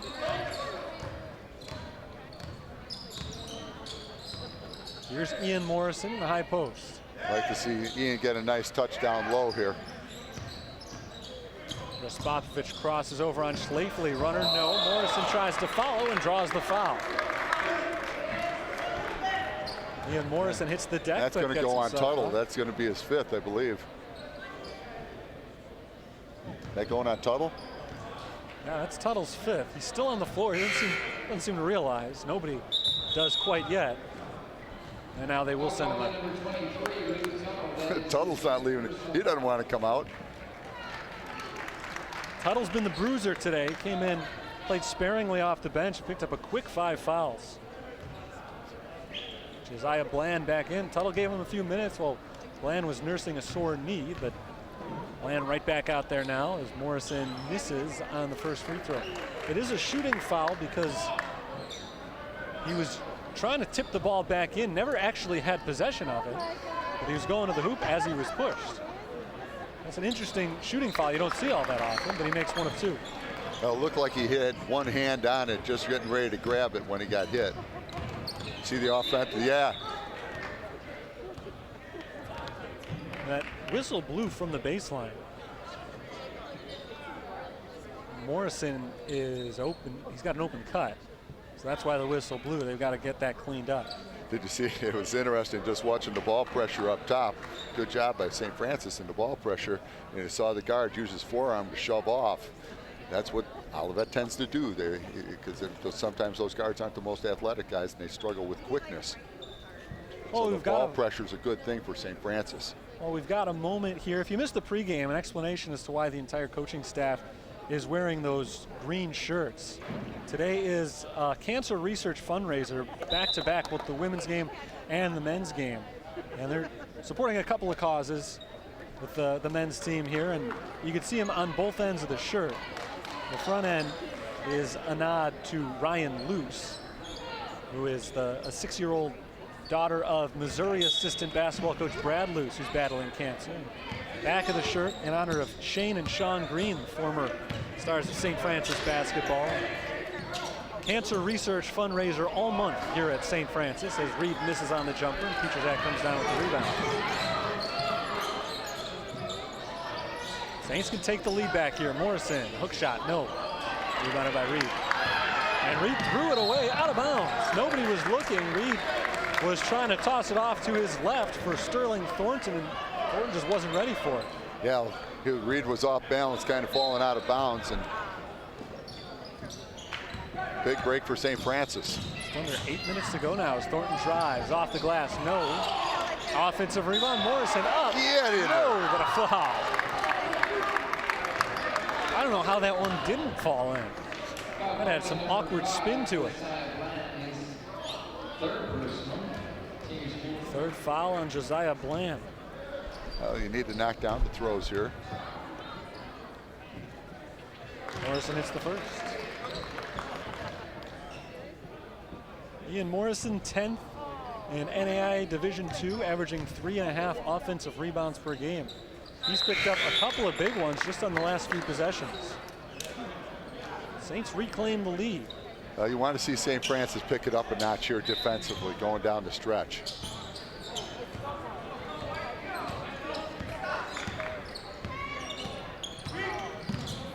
Here's Schlafly handing it off. Bland underneath for Crater, and Crater hits on the layup. All the passes just too easy that time. It was bing, bang, boom, backdoor cut, easy basket. Petrozak holds on the left side, up to Logan Timmons. Ian Morrison against the double team, finds an open shooter. Petrozak lets loose, but misses with 3. Good looking shot, nice offense. You'd like the skip pass to the weak side. Schlafly gets the screen. Now passes back to the screener. It's Reed on the drive, layup good. Olivet's got their biggest lead so far today, 72-69. Their offense is just clicking here in the second half. 27 for Reed. Landis Anderson drives, floater misses. Rebounded by Bland. Boy, Landis just unable to get it going here. Corner 3 for Crater. It's a 6-point Olivet lead. Timeout called by St. Francis. And Olivet just grinding away, and St. Francis just unable to respond here. Kind of gotten away from what got them, what they did so well in the first half, getting the ball inside and letting things happen from there, and just totally out of sync offensively here in the second half. St. Francis entered play today in a 3-way tie atop the CCAC South. Calumet St. Joseph and Purdue Northwest, each 11-8 as well, and both of those teams beat the Saints last week. Let's take a look at the conference standings right now, because you almost have to see it just to understand how closely clumped together these teams are. Olivet just one game back at 10-9, and you see Holy Cross, it would take a minor miracle for them to reach the top of the CCAC, but not mathematically impossible just based on the teams that everybody is playing going forward. There is still a very, very slim chance, but it could be a 5-way tie atop the South Division when it's all over. You know, the bottom line is you got two teams up at the top, Cal St. Joe and Purdue Northwest, that control their own destinies here. If they win out, everybody else is behind them. You know, if Cal St. Joe's, and I'm not sure who the tiebreaker is between Cal St. Joe's and Purdue Northwest, but St. Francis, before they even worry about any of that, has to take care of business here tonight. Here in the second half, we haven't seen them do what they did in the first half. First half, great defensive pressure, taking Olivet out of stuff, and Olivet was just kind of reeling. Here in the second half, it's totally turned around the other way, and St. Francis getting away from the things they did so well in the first half to get them the lead. Cal St. Joe's, Purdue Northwest, both in action tonight, both in progress. Purdue Northwest hosting Trinity Christian, and Cal St. Joe's at Holy Cross. You know, you look at moments in the game when you say, boy, that was a turning point. Remember when the action was going back and forth, neither team scoring, and Jake, instead of pulling the ball out here, shot that 3. Since that time, it's been all Olivet. Ian Morrison out to Petrozak. Petrozak puts it on the floor, kicks it back out to Jake. Timmons backing down, up with the right hand and in. That's great offense. Basket. They went inside twice. Look what happens. That's what got them the lead earlier. 75-71, 6 minutes to play. Schlafly drives with the left hand, pull-up jumper, misses short, and Timmons comes down with the rebound. Now Ralph Hodge ain't happy with that one either. They can get that shot anytime, but that's good defense by St. Francis, forcing them to shoot off the dribble. Ballestero gets the screen from Timmons. Off to Raspovic, looking inside for Morrison. Instead, he'll drive. Out to Pietrzak for three. Pietrzak hits the big three, and it's back to within one. See, in that time, Jake pull back, dribble, gets his balance, it goes in, and then makes the good pass on the kick out.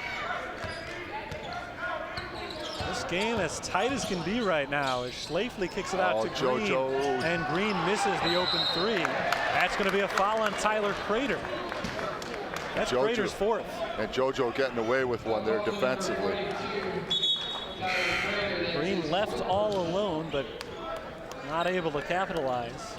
That's a 42% three-point shooting. You like what St. Francis done offensively the last couple possessions. Let's see if they look to get the ball back inside again.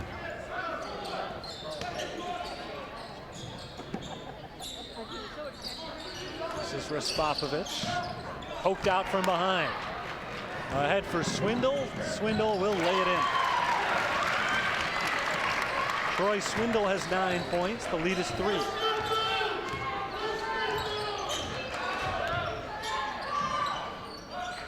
Morrison has it outside. Up to Ballestero. Pietrzak, another open look from the corner. This is on the three. Offensive rebound, Morrison. Yet another rebound on the offensive side for Ian Morrison. Ballestero misses. Rebounded by Crater. And that was a nice...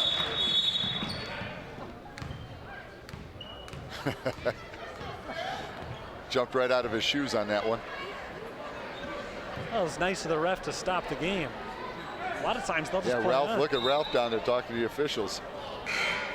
Well, Olivet wasn't on a break there. If they had been on a fast break and they had stopped it, that would have been quite upsetting for Olivet, but they had kind of settled in.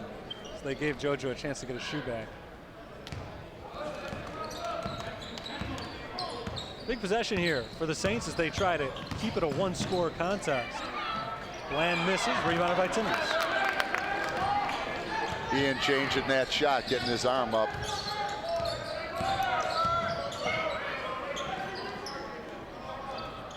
Here's Pietrzak.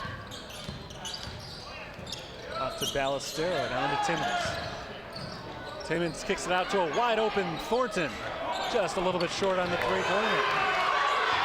Reed comes away with the rebound. He got away with a shove in the back first, too. Reed has been untouchable so far in this game. Timeout called by Ralph Hodge. Yeah, big no call on the play. Well, Ryan Marks has been lobbying for those fouls to be called all game, but once you hear the crowd start to make the same pleas, well, on the one hand, you could say it gets a little bit more obvious when the crowd starts to get frustrated this way. On the other hand, I think the crowd is just generally frustrated right now based on the way the second half has gone. You know, they really are, and doesn't matter what the crowd think, it matters what the officials think. And the officials didn't call it. That's the bottom line. It's been an odd game from the officials' point of view. Just officiated, I think, very differently in the first and second halves. You know, I think the officiating's still the same. The difference is that Olivet has control of it. And now all of a sudden every possession for St. Francis becomes more important.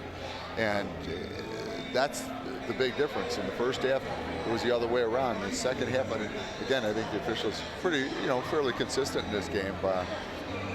Just St. Francis unable to really get anything going. So much of it goes with the flow of the game. When you're in the rhythm offensively, things are going your way. Officials tend to get caught in that flow too. Right now, that flow is going Olivet's way. And St. Francis has to earn that back, and they haven't yet. St. Francis's biggest lead was 32-21. They were up by 8 points early in the second half, but Olivet has taken control since then. Tigers have led by as many as 6 points. It's now 3. Well, now Olivet ball coming out of the timeout. Now you're down into crunch time.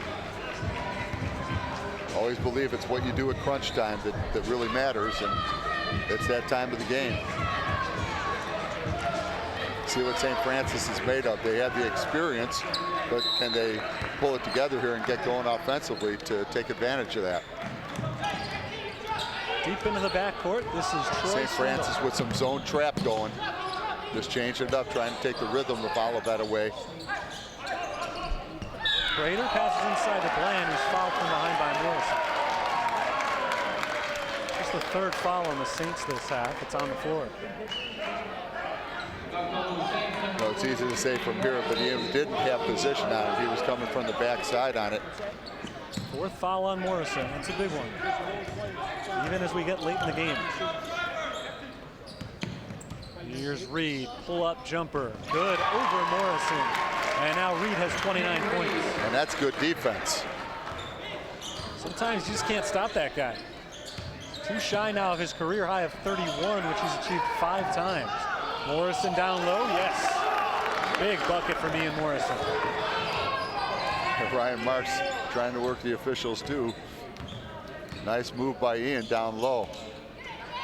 There's a foul call and Reed finishes strong. Yeah, Ian Morrison is not a good matchup against Reed. They're going to have to rotate Timmons back over to him. Well, they're going to have to because Morrison's done for the day. It's his 5th foul.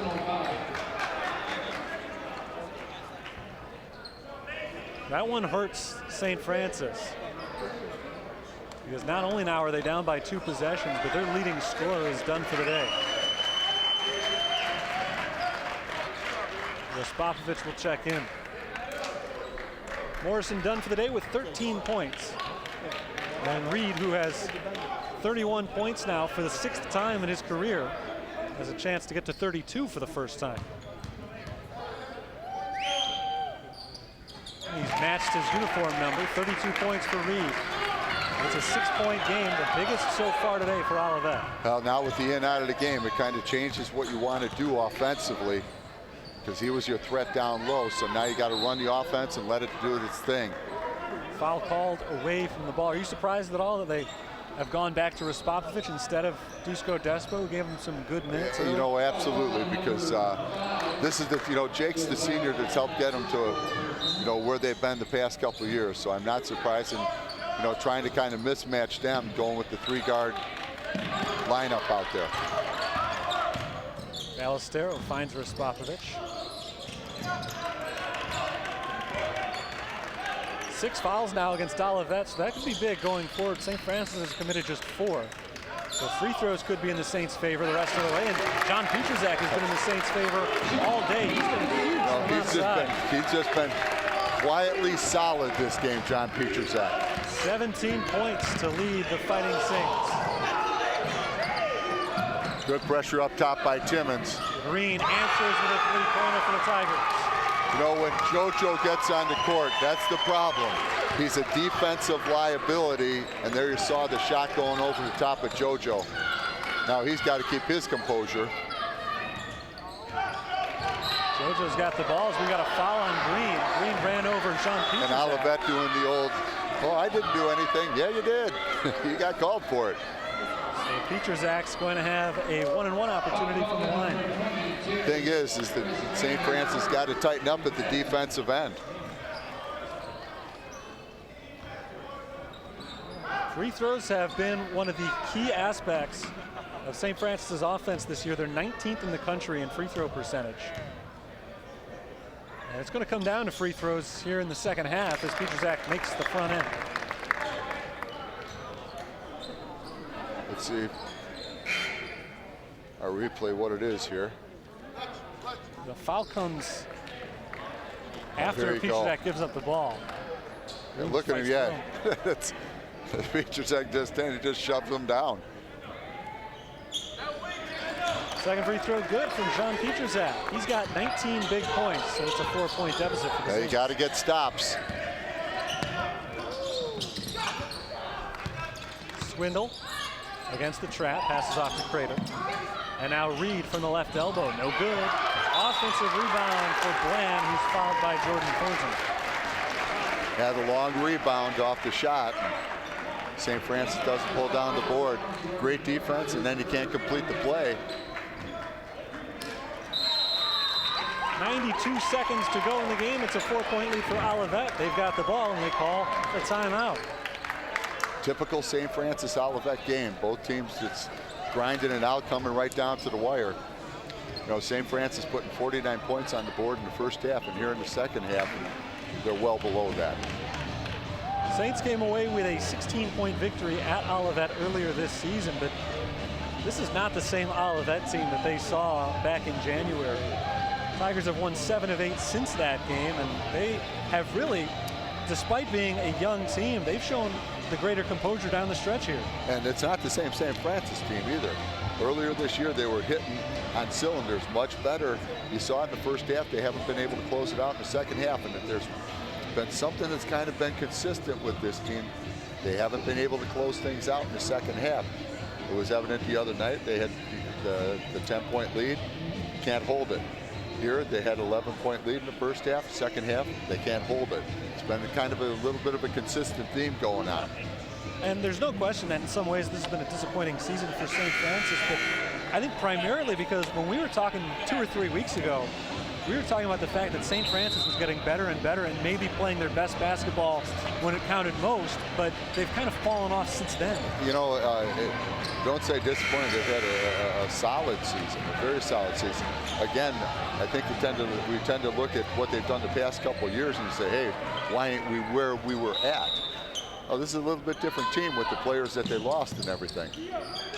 Landis Anderson back in the game. He's been huge defensively all season, despite the fact he's not been able to get going offensively today. And there's the trap and a foul called on Jordan Thornton. It looked like Raspopovich had a clean strip there, but Thornton called for the foul from the back end. That's the 6th. The next one will put Olivet on the free throw line. Now they're not on the free throw line yet.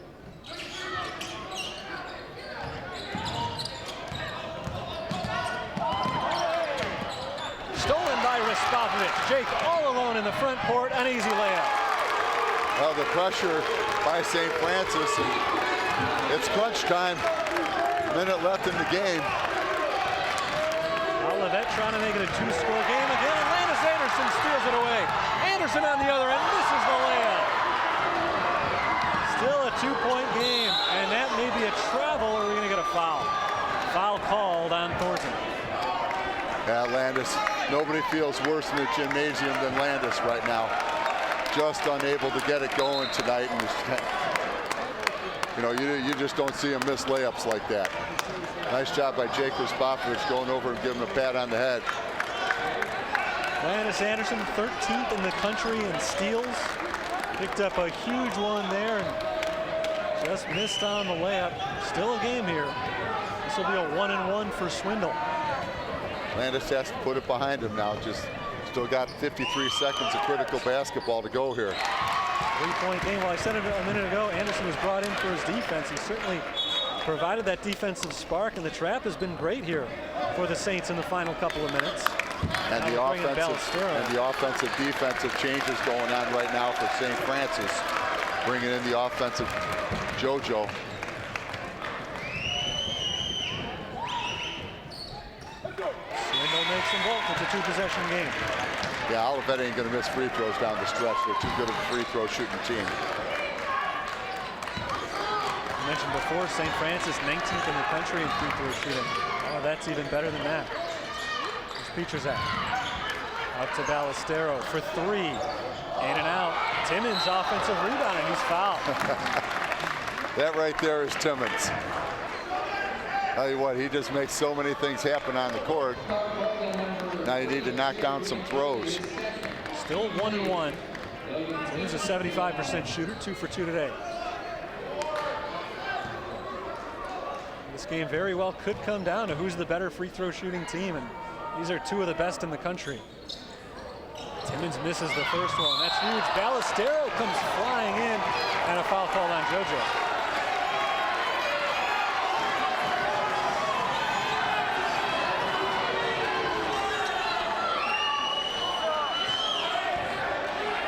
Seconds remaining in the game. Ballestero picks up his second foul, and Olivet back to the free throw line on the other end. Everybody's getting worked up here, and again, sometimes you look at the flow of the game in the second half here, it's been Olivet's way, and right now everything just going their way, just going right for Olivet at this point.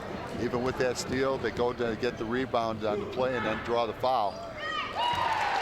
Reed successful on his first free throw. Nick Reed now up to 33 points for the game. He's an 85% foul shooter. Yeah, they aren't missing free throws down the stretch.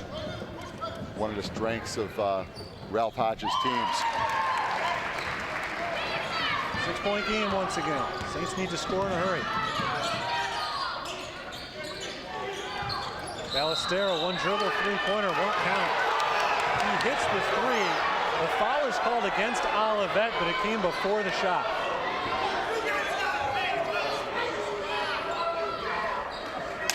If that shot had counted, Pietrzak would have gone to the line with a chance to make it a 4-point play. But instead, John's going to get a 1-and-1.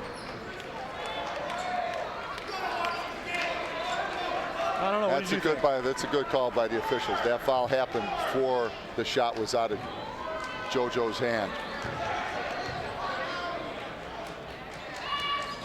Pietrzak hits the front end. You know, when you take a look at this one, it's still not over yet. A lot of things can happen here because Olivet has struggled with the pressure St. Francis has brought. But if you look back at this one, St. Francis had opportunities where they just let it go. They let it go and didn't complete.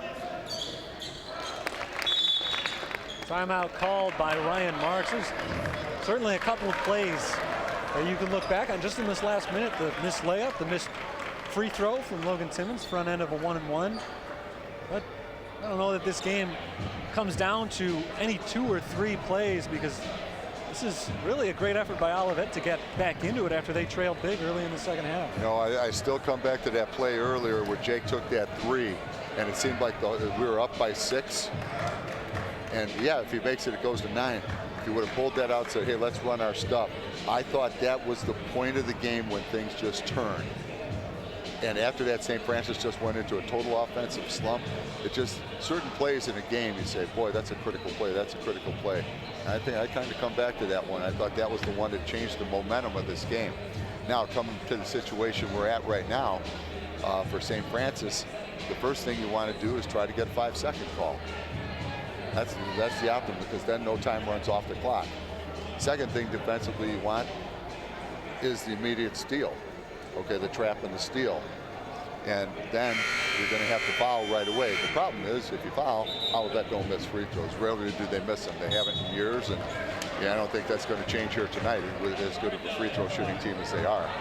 Among the players who have been on the floor, Josiah Bland is the worst free throw shooter, but even he's at 72%. So there's really nobody that St. Francis is going to target here. It's pick your poison at this point if you can't come away with the steal.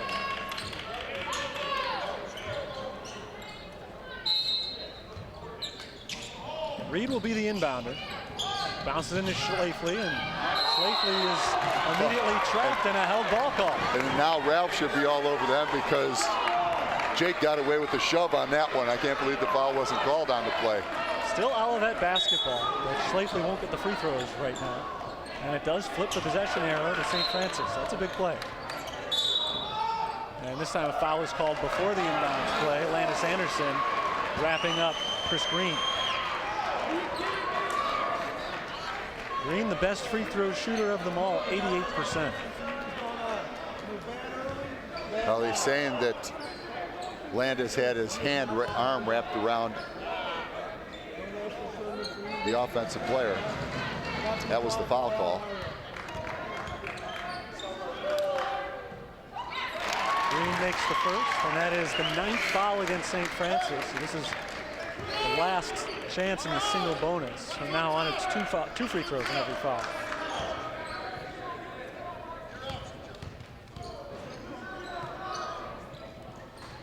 Missed free throw from Green, a very rare missed free throw. Just his 4th all season. Saints still alive. Thornton loses the ball. Green comes away with the steal. Green fouled going to the basket, and he's going back to the free throw line. Yeah, that's a young player trying to do a little too much. Instead of letting the offense work for you, trying to make it happen instead of letting it happen. Chris Green missed a free throw last time around. And this is probably, if he makes both of these, it's going to put it away, most likely. The Saints caught a big break. Again, Green has only missed 4 free throws all season. But they gave it right back. Second shot good. So it is a 3-score game. Saints have to score in a very big hurry here. And they're they're taking a lot of time. Spopovich runner, no. Rebounded by Reed, and that should do it. Yeah, Saints will not foul. So it will go as a 9-point game as Crater hits the layup at the buzzer. 94-85 our final. That's a heck of a win for Ralph Hodge and Olivet. St. Francis just kind of falling apart here in the second half, getting away from the things that got them to where they had gotten in the first half, and just slips away. Olivet started hitting on all cylinders. Sorry, my first 3-game losing streak of the season for St. Francis. First 3-game losing streak they've had in more than 3 years. Comes at an inopportune time. Doesn't completely knock them out of the race to win the CCAC South, but it's not looking good right now. Saints will still get an opportunity in the CCAC tournament, which begins next week, but definitely a disappointing result today. And the second time in the last week they've lost a big lead against a very important opponent.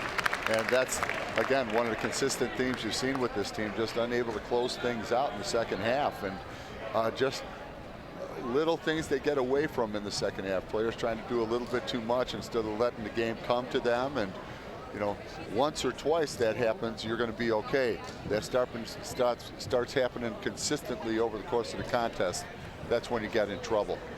We'll see if we can get a chance to talk to Ryan Marks before the game comes to a close, before our broadcast comes to a close today. Just a quick look at some of the stats right now. St. Francis was led by Jean Pietrzak, 21 points, including 3 big 3-pointers in the game. He stepped up big a couple of times, and unfortunately just wasn't quite enough in the end. You know what, I thought he was one of the bright spots for the Saints.